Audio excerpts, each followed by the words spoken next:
2주 전에 미시간 힐스데일 고등학교에 졸업식이 있었습니다.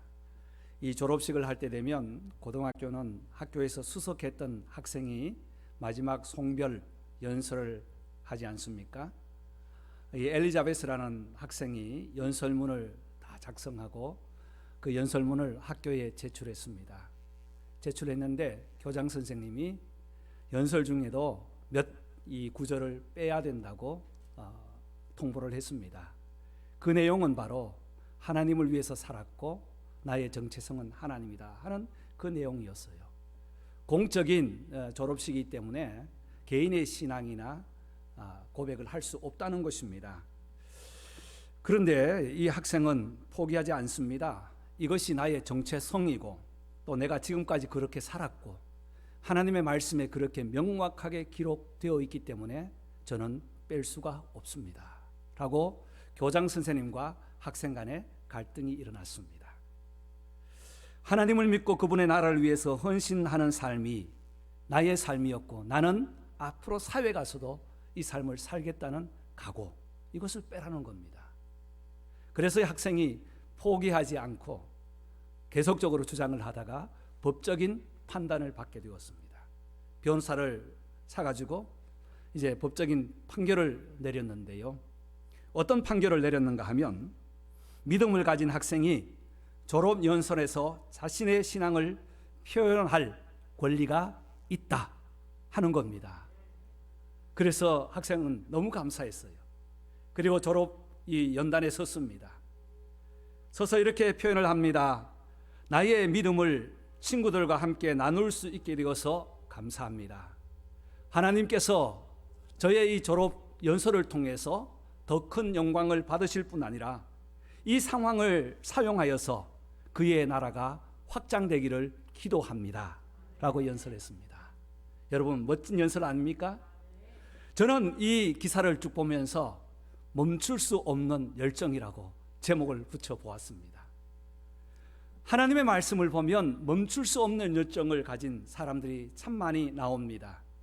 특히 사도행전에 보면 성령의 은혜를 입은 사람들이 하나님의 은혜로 말미암아 멈출 수 없는, 막을 수 없는 하나님의 열정을 가지고 살아가고 있습니다. 지난 주간에 보았던 하나님의 말씀을 입고 은혜를 입었던 사람들이 자기의 물건을 서로 나누며 통용하면서 약한 자들을 돌아보고 약한 자들은 그 은혜로 인하여서 교회가 화목되었다 하는 말씀을 나누었습니다. 그런데 이 사람들이 거기에서 멈추지 않고 이제는 교회 밖을 보면서 하나님께서 나를 통하여 어떻게 역사하시는지 그 걸음을 걸어가게 되었습니다. 오늘 우리가 10장 말씀을 읽었지만 4장부터 10장 사이에는 많은 사건들이 전개되면서 한계가 없는 하나님의 은혜와 멈출 수 없는 열정으로 살아가는 성도들의 삶을 잘 소개하고 있습니다. 먼저 멈출 수 없는 하나님의 열정은 하나님의 사랑의 열정입니다. 오늘 말씀 44절 45절 보면 베드로가 이 말을 할 때에 성령이 말씀 듣는 모든 사람에게 내려오사 모든 사람들이 성령 부어주심으로 인하여 기뻐하게 되었다는 말씀으로 시작합니다. 베드로가 이 말을 할 때에 라는 것은 앞에 어떠한 사건들이 진행되었다는 것이죠. 이방인들에게 성령이 임했다는 것은 놀라울 일이 아닌데도 불구하고 이 사람들은 놀라워했습니다. 왜냐하면 지금까지 하나님은 히브리인의 하나님이고 유대인의 하나님으로 믿어왔기 때문에 제한된 하나님으로 생각해 왔기 때문에 예수님이 십자가에 달려 죽으시고 부활하시고 하늘로 올리신 이후에 하나님은 온 천하에 역사하시는 능력의 하나님이셨습니다. 하나님의 사랑은 변함이 없었고 끝까지 찾아오시는 하나님의 사랑이었습니다. 놀랄 수 없는 상황이지만 놀라게 된 것은 당시의 문화가 너무나 복음이 제한되어 있다가 이방인들이 하나님의 은혜를 입었다, 성령의 부으심을 받았다는 것에 사람들은 깜짝 놀라워했습니다. 여러분, 우리도 이 땅에 살다가 천국 가면 3번 놀란다고 하죠. 첫 번째 놀라는 것은 내가 천국 왔다는 사실이에요. 생전에 그렇게 듣던 하나님의 말씀 속에 나오던 천국을 내 삶 속에서 함께 꿈꾸고 살아가다가 진짜 천국, 영생의 천국을 갔을 때 내가 나 같은 죄인이 천국 왔다는 사실에 깜짝 놀란답니다. 아마 앞서간 우리 믿음의 성도들, 우리 가족들도 놀라셨을 거예요. 두 번째는 천국에 와야 될 사람이 안 보일 때에, 이 땅에서 참 친하게 지냈는데 저분 같으면 천국에 꼭 가서 만날 것 같았는데 가서 안 보이는 사람들이 있답니다. 또 한 번 놀라는 것은 안 와야 될 사람이 왔다는 거예요. 이 땅에서 만나기 참 부담스러웠던 사람, 다시 보지 않았으면 좋겠다는 그 사람이 천국 가서 주님과 함께, 성도들 함께 있는 모습 보면서 깜짝 놀란다고 해요. 사랑하는 성도 여러분, 저와 여러분의 놀람이 영원한 천국뿐 아니라 이 땅에서도 성령으로 하여금 날마다 우리의 삶이 놀라는 삶이 되기를 바랍니다. 하나님의 사랑, 하나님의 그 사랑의 열정은 변함없이 성경 전체에서 우리에게 주어졌습니다. 특별히 사도행전을 보면 성령을 입은 사람들이 교회뿐 아니라 이웃들에게 사랑을 전하게 되었어요. 사도행전 6장에는 헬라파 유대인들과 히브리파 유대인들이 이제는 섞여서 하나님 앞에 예배하게 되었습니다. 또한 구제를 하게 되었어요. 그때에 헬라파 유대인, 헬라파 크리스찬들, 이반 크리스찬들이 자기들의 과부들이 구제하는 명단에 빠진 것을 보면서 사도들을 원망하게 되었습니다.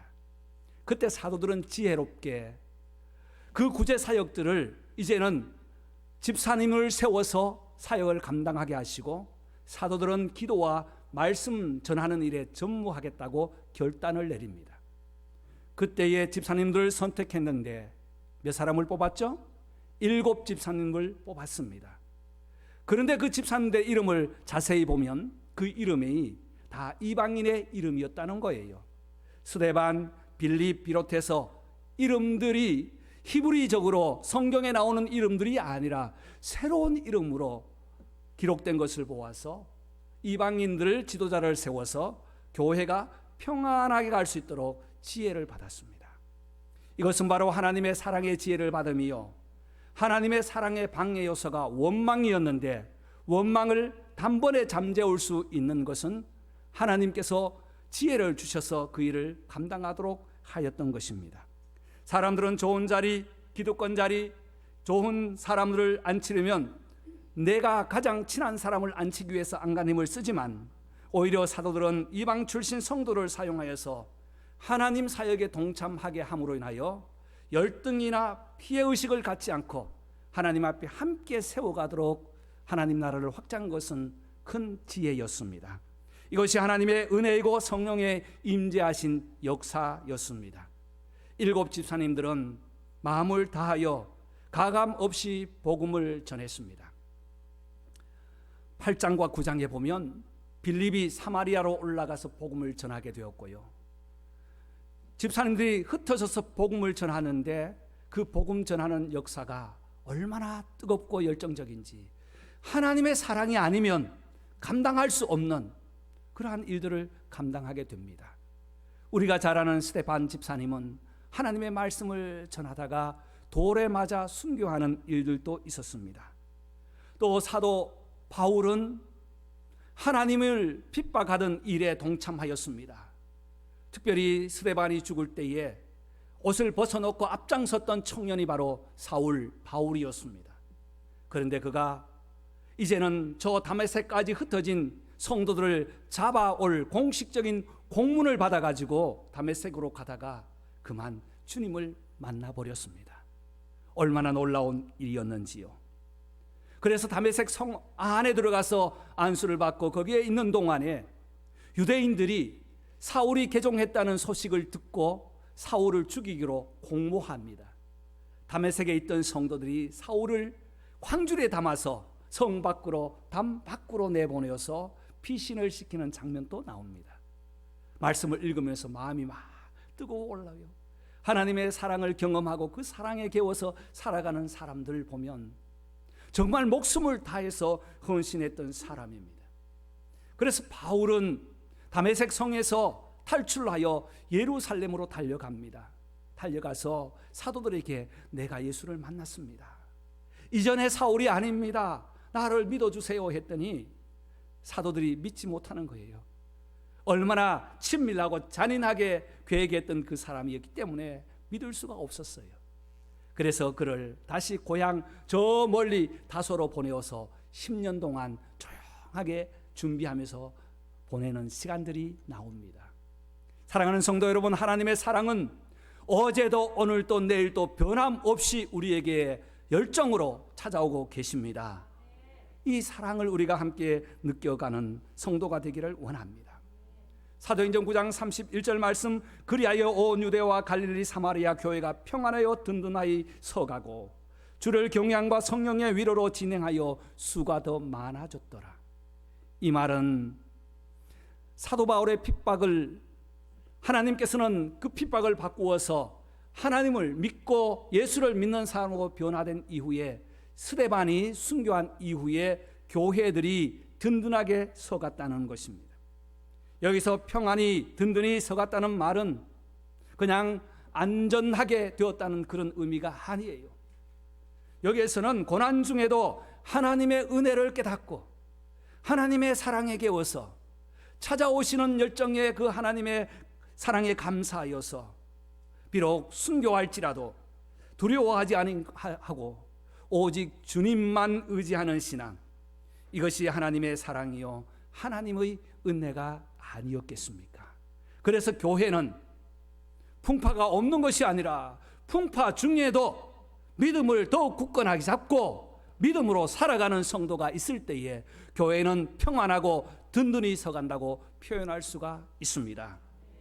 사랑하는 성도 여러분, 하나님께서는 하나님 당신의 사랑을 우리에게 보이실 때에 독생자를 내어주시기까지 우리를 사랑하셨습니다. 그분을 내어주심으로 십자가에 죽게 하시고 그 죽으심으로 말미암아 우리의 모든 죄가를 십자가에 다 박아버리게 하시고 장사 지낸 바 되었다가 다시 새 모습 새 마음으로 부활하게 하시고 날마다 우리가 하나님의 사랑을 입어 부활에 동참하며 오늘 또 우리가 예수 그리스도의 부활의 그 은혜와 감사의 이 자리에 나오신 줄 믿습니다. 이 사랑이 멈추지 않았습니다. 어제도 임했고 오늘도 임했고 내일도 임할 것입니다. 하나님의 변함없는 그 사랑은 from the cross 십자가로부터 교회를 통하여 성도를 통하여 to the world 세상으로 나가게 됩니다. 하나님의 그 뜨거운 사랑에 감사하며 감동하는 저와 여러분 되시기를 주의 이름으로 축복합니다. 두 번째, 오늘 말씀 보면 성령이 임하실 때 하나님의 사랑의 감동뿐 아니라 성령의 역사는 멈추지 않았습니다. 44절로 46절입니다. 베드로가 이 말을 할 때 성령이 말씀 듣는 모든 사람에게 내려오시니 베드로와 함께 온 할례 받은 신자들이 이방인에게도 성령 부어 주심을 인하여 놀라고 이로 방언을 말하며 하나님의 높임을 들으미러라. 47절 다 같이, 이에 베드로가 가로되 이 사람들이 우리와 같이 성령을 받았으니. 아멘. 오늘 읽은 본문에는 이 성령님에 대한 말씀이 참 많이 나옵니다. 성령님, 성령님, 성령님. 성령님이 주장하셨다는 것이죠. 사도행전 전체를 보면 누가 주장하셨어요? 성령님 주장하셨어요. 사도들이 움직이는 발걸음 같았지만 누가 인도하셨어요? 성령님이 인도하셨어요. 사도들이 내가 십자가에 죽겠다, 내가 순교를 당하겠다 각오한 것 같지만 아니에요. 누가 하도록 하셨어요? 성령님께서 그 순교를 통해서 복음을 확장시켰다는 겁니다. 베드로가 복음을 가지고 나갔습니다. 두려워 떨고 있던 그가 이제는 담대하게 섰습니다. 예수를 십자가에 못 박은 본인은 바로 저와 여러분입니다, 우리입니다라고 그 죄가를 우리 자신에게 돌리며 회개하고 자복할 때 놀라운 일들이 일어납니다. 그래서 베드로가 욥바에 가서 복음을 전하고 있었어요. 욥바 잘 아시죠? 오빠가 아니고 욥바입니다. 욥바는 요나가 니느웨 성으로 가라고 했는데 하나님을 피하여 도망하여 다시스로 가려고 배를 탔던 그곳이 바로 욥바입니다. 요바에서 복음을 증거하고 그 주위를 돌아보면서 복음을 증거합니다. 그때에 그 위에 한 30마일 정도 떨어진 가이사라 지역에서 성령님이 임하게 된 거예요. 그곳은 로마 교황이 세운 도시였고, 또 그곳은 로마군이 주둔하고 있었고, 이스라엘 전체를 관저하는 로마의 총독의 관저가 있는 도시입니다. 무슨 힘이 있었겠어요? 세상의 힘이 관장하고 주장하던 곳이었어요. 그곳에 군대를 거느리는, 100명을 거느리는, 우리나라 말로 하면 중대장쯤 되는 고넬료 이방인 가정에 성령이 임하시니까 그 가정이 하나님의 말씀 듣기를 간절히 원했습니다. 그래서 요바에 있는 베드로를 초청하여서 하나님의 은혜, 부흥의 역사, 부흥회를 한 것이 10장 내용이에요.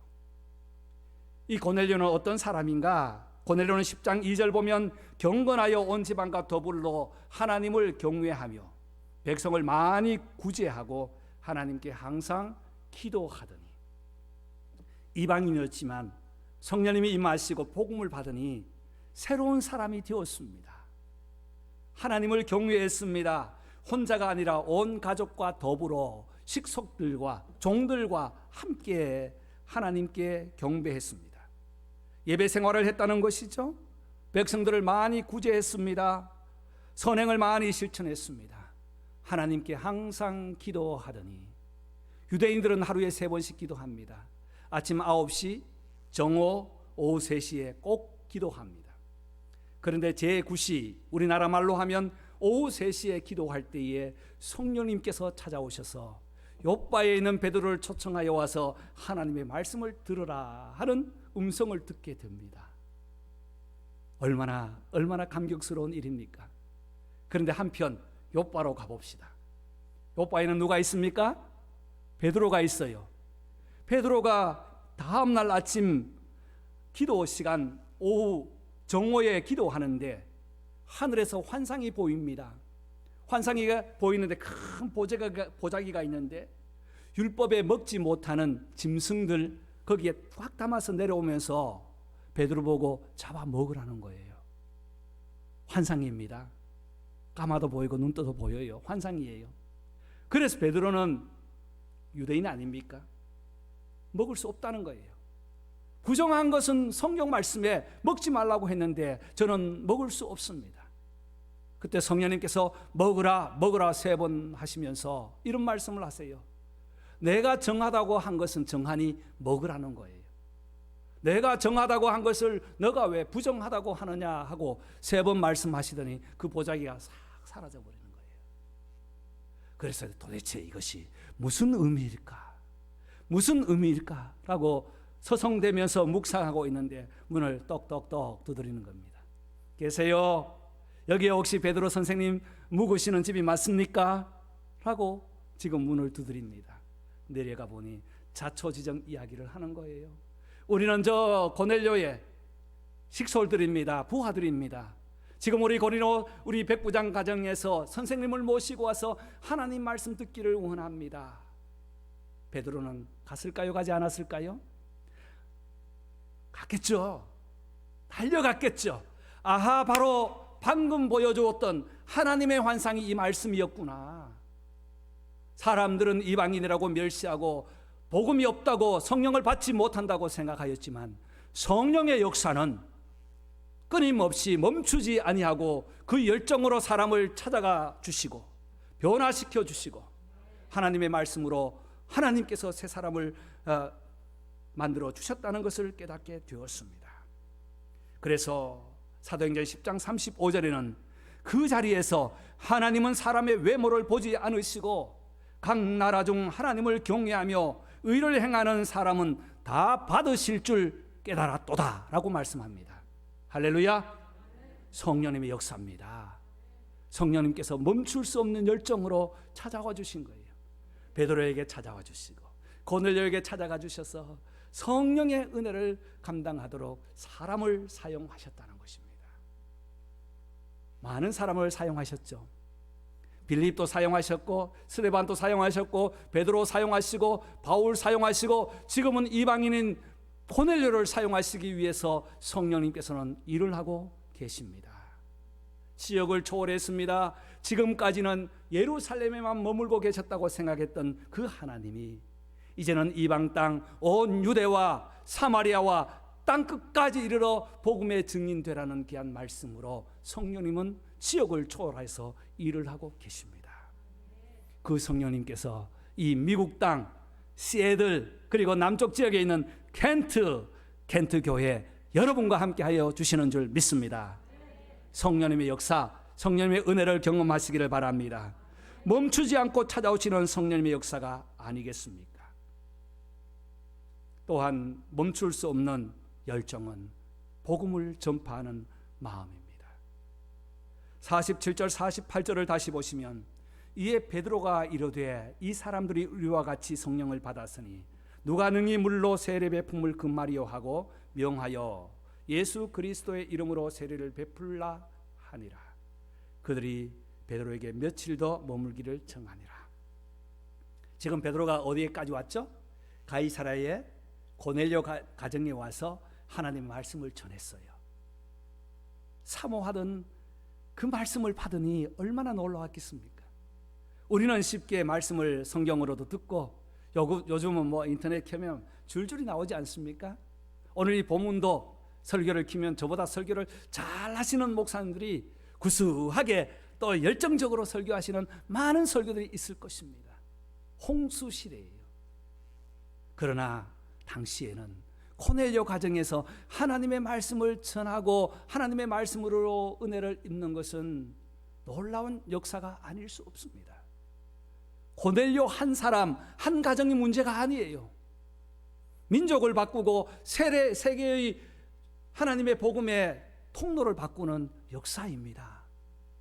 한 가정의 사건이 한 장에 기록된 이 사건을 보아서는 하나님이 하시는 그 복음 전파의 열정이 얼마나 우리를 통하여 사모하고 계시는지를 우리는 잘 알 수 있습니다.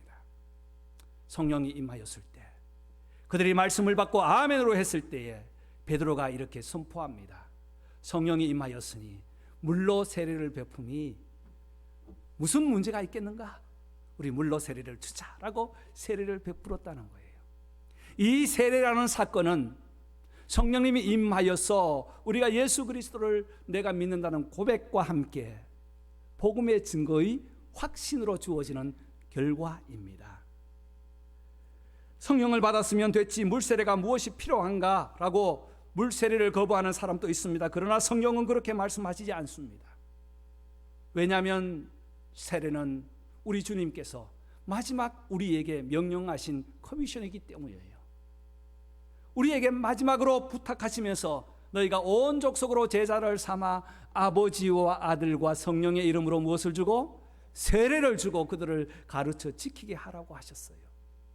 그래서 성령이 임하면 우리가 죄인임을 고백하고 죄인임을 고백함과 동시에 거기서 머물지 않고 우리가 하나님의 자녀인 것을 확신할 때 우리에게는 외형적인 하나님 앞에와 성도들의 증인 앞에서 증거는 바로 세례입니다. 혹 여러분 가운데 자녀들 가운데 세례를 아직 받지 않으셨다면 구원하여서 세례 받음이 마땅한 줄 압니다. 세례는 모세가 홍해를 걷는 것처럼 머리에 물이 임할 때에 예수 그리스도로 인하여 나는 죽고 다시 살아나는 간증이고 고백입니다. 공적인 선포이며 하나님 앞에 약속하는 것입니다. 세례를 베풀 때 세례의 형식은 여러 가지가 있을 수 있습니다. 물에 완전히 들어가는 침례가 있을 수 있어요. 저희 교회도 이 커튼 뒤에 침례탕이 있습니다. 어떨 때는 어떤 교단에서는 물을 머리에 붓는 관수가 있어요. 주전자를 가지고 붓는 관수가 있고요. 일반적으로 개혁교나 일반적인 또 교회에서는 스프레이를 하죠. 물을 껴얹죠. 약세를 하기도 합니다. 침수를 하든지 관수를 하든지 약수를 하든지 간에 그 형식보다 영적 의미는 동일하기 때문에 왜? 성부와 성자와 성령으로 세례를 받기 때문에 동일한 것입니다. 그러므로 이것은 바로 복음 전파의 결과이며 복음 전파의 확증인 것입니다. 그래서 이 세례를 통하여 복음 전파의 열정은 오늘도 우리에게 주어져 있습니다. 하나님의 명령인 동시에 예수 그리스도의 마지막 부탁인 동시에 성도에게는 이 세례를 통해서 복음 전파, 멈출 수 없는 복음 전파는 우리의 사명입니다. 여러분, 저와 여러분이 복음 전파가 우리의 사명인 것을 믿으십니까? 아멘. 어떤 방법으로든 우리가 이 땅에 살아가는 동안에는 하나님의 말씀을 증거해야 합니다. 막을 수 없는 복음 전파에 고넬료 가정을 사용하여 주시고 한 사람을 통하여 사용하여 주셨던 그 복음 전파가 이방인 온 땅에 복음을 증거할 수 있는 축복의 통로가 되었다는 사실에 얼마나 큰 영광이었겠습니까? 바울은 이 사명을 위해서 온 땅끝까지 로마에도 복음이 전해졌으면 좋겠다는 간절한 소원을 가지고 마지막에 로마에 가서 순교를 당하지 않습니까? 베드로 마찬가지입니다. 오늘 고넬료 가정에서 세례를 베풀고 복음을 증거하고 이제 11장과 12장에서 그가 감옥에 투옥되고 난 이후에 베드로의 행적은 나오지 않습니다. 언제 끝날지 모르는 자기의 인생이라 할지라도 마지막까지 복음을 증거하겠다는 하나님 앞에 열정과 그 각오와 또 사명은 멈출 수 없고 끊을 수 없고 막을 수 없는 복음 전파의 열정이었습니다. 그래서 사도행전 13장부터는 베드로는 나오지 않고 바울의 사역들이 마지막까지 나오지요. 하나님께서 베드로를 사용하시고 바울을 사용하시고 오늘 이 시대는 저와 여러분을 사용하여 주시는 줄 믿습니다.